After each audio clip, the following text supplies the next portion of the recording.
Hello and welcome to Stampin' On Stuff's second new to stamping video.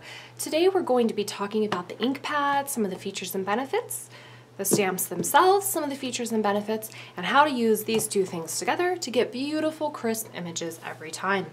I'll discuss some of the common mistakes you may be making and how to fix them. So let's get started. First off, let's take a quick look at our ink pad and see how to use it. So the text is up here at the top. You know, we're looking at it this way. I would call this the bottom based on the orientation of the text. So along the bottom, you'll see three little indentations. Right underneath that on the side, you can push it. See, it clicks right open.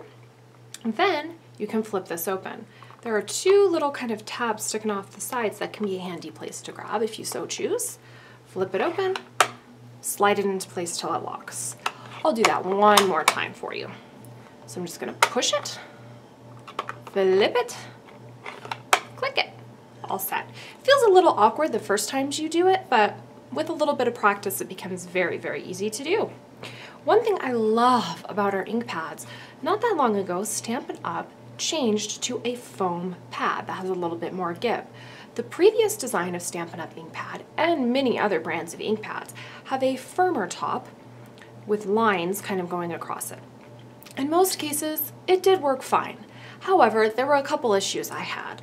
One, sometimes those lines would actually show up in my stamped images on some of my more bold images, and there wasn't a whole lot I could do about it.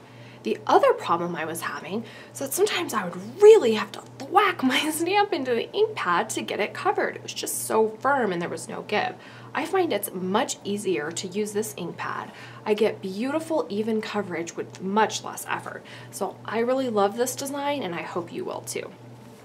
So these are high quality rubber stamps that Stampin' Up! Manufactures themselves right here in the US. So working with great supplies makes it much easier. So the first thing you need to make sure of always is that your stamps are nice and clean. So I'm going to use my Stampin' Scrub here to make sure of that, okay? I'm not probably going to be able to demonstrate this mistake very easily, but I can tell you from experience, if there's a piece of lint or a strand of hair or anything like that that ends up on your stamp, it is definitely going to mess up your image. I have had it happen to me many times before.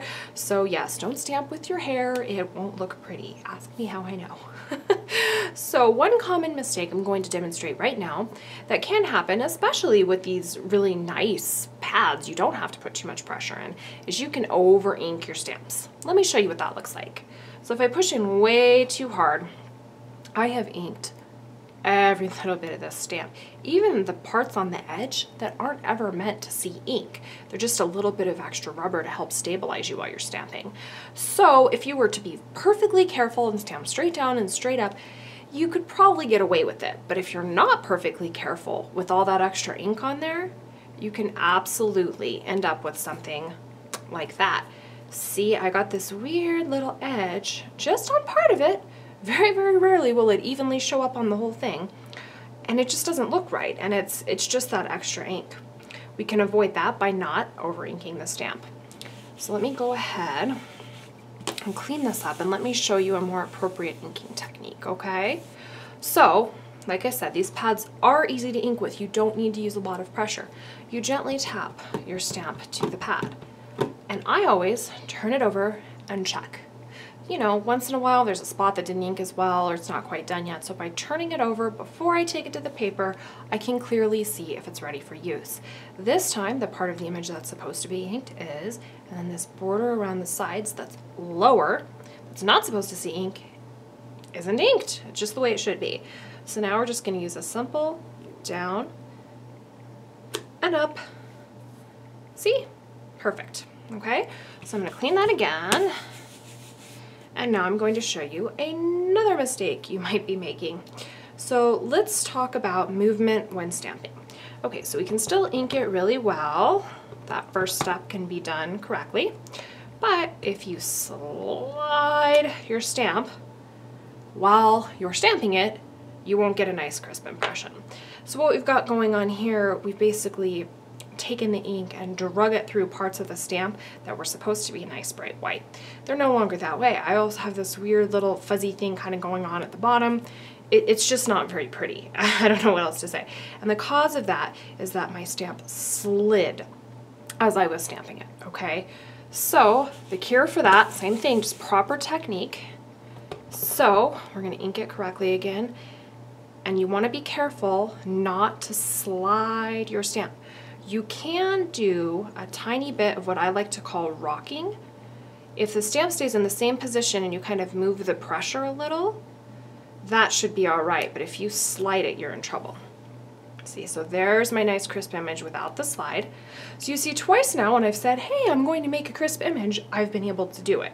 It's not that stamping is so hard, it's just without knowing what you're supposed to be doing, you might find yourself making these mistakes, okay?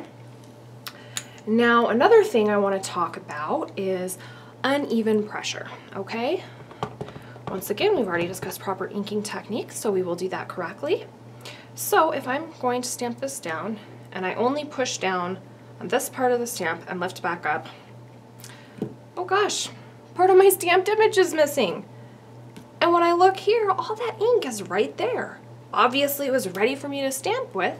I just didn't make enough contact between the ink and the paper to transfer that ink.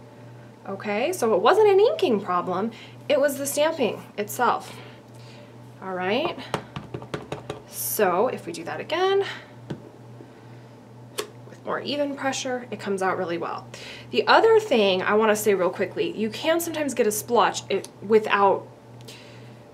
you don't ink it fully. So it's almost the opposite of this problem if you have too much ink. So if I just tap it lightly a couple times, see, this stamp's kind of small, it inks pretty easily, but it is possible sometimes with a light touch. Okay, that's a little better example.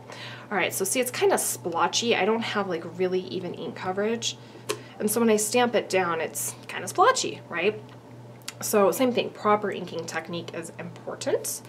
All right, so just like you can get too much ink, you can put too little ink on there. So my cure for that is just every time I go to stamp it, I just turn it over before I stamp it, and I can see if I need to tap it back in, or maybe if I've got too much and I need to just clean it up and try again. Okay, let me think for 1 second if there's anything else I need to tell you. Oh yes, about the pressure. So I showed you how I put pressure on just one part. I would like to talk to you about larger background stamps. Okay, this is a great example. This stamp is huge. Okay, this is called hardwood. Look at the size of that stamp. Look at the size of our ink pad. Stamp's bigger than the ink pad. So, oh gosh, I didn't bring a block. Sorry. All right, so pretend this is on a block. If you're taking this huge stamp to the ink pad, it's kind of awkward. But if you flip your stamp over to where the rubber's facing up, personally, I find it easier to take the ink pad down to the stamp, okay? I think that's much easier. Much, much easier than the reverse. So that's a tip. And then when you go to use this stamp, the even pressure thing comes into play again. And what I wanted to tell you about that, with a large stamp like this, it's kind of best to walk your fingers across it and give some stability. Maybe I'll hold with this hand, and I'll push up here, and I'll push down here. Because with a huge stamp, if you just kind of push in one spot, you're probably going to miss some pressure somewhere. Just like we were able to demonstrate, even with this tiny stamp, it's possible not to have even pressure. So the larger the stamp, the more careful you have to be to apply even pressure.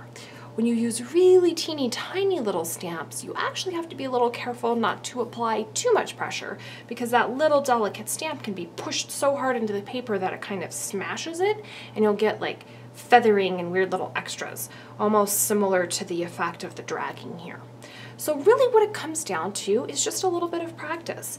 The technique itself really isn't that complicated, but of course when you're learning something new, sometimes it just takes a little while to get a feel for it.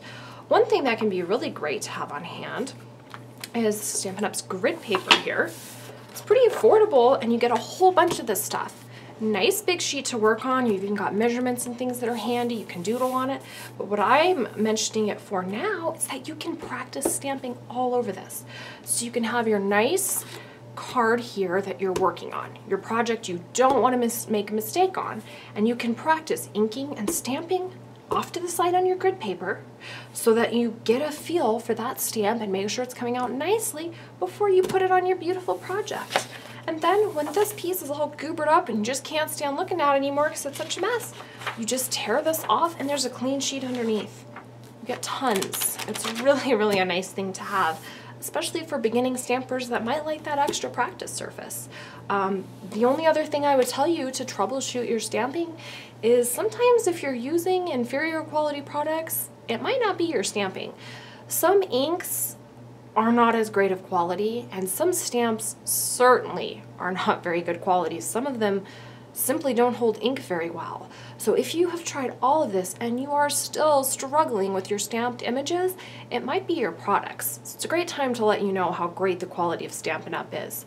One other thing to keep in mind, if you've just purchased brand new stamps, sometimes they have a little bit of kind of a filmy residue from the manufacturing process. So there's a couple things you can do to deal with that. The first one would be just to stamp a whole bunch of times. So for this, I won't even turn the stamp over and all that stuff. I'm just gonna sit here and go like this over and over again until I start getting a more clear image. So this will help stamp off some of that residue. The other thing you can do if that's just not working is clean your stamp really well and just take a normal pencil eraser and rub it on your stamp. Then be sure to clean your stamp really well because you'll have little bits of eraser stuck to it. That can be a really great way to get any residue off of it. So if you know you have higher quality products and for some reason they're not quite holding the ink the way you expect, that's one more thing you can do. Okay, thank you so very much for watching. I hope you found this helpful and I hope you'll stamp with me again soon. Have a great day.